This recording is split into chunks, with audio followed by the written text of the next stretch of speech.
अस्सलामुअलैकुम वरहमतुल्लाहि वबरकातुहू। और दोस्तों, ये माशाल्लाह सुलह हदैबिया का मुकाम है,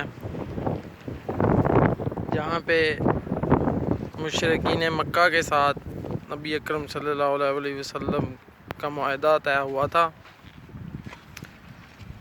इस मुकाम पे उनके साथ जो मुआहदा हुआ था उसे इस मुकाम का नाम है सुलह हदैबिया का मुकाम।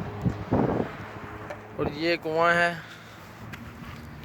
जहाँ नबी पाक सल्लल्लाहु अलैहि वसल्लम की उंगली मुबारक से जो चश्मा बहा था और 1500 सहाबा ने गालबन उस चश्मे से पानी पिया था। ये वो कुआं है और ये है सुलह हदैबिया का मुकाम।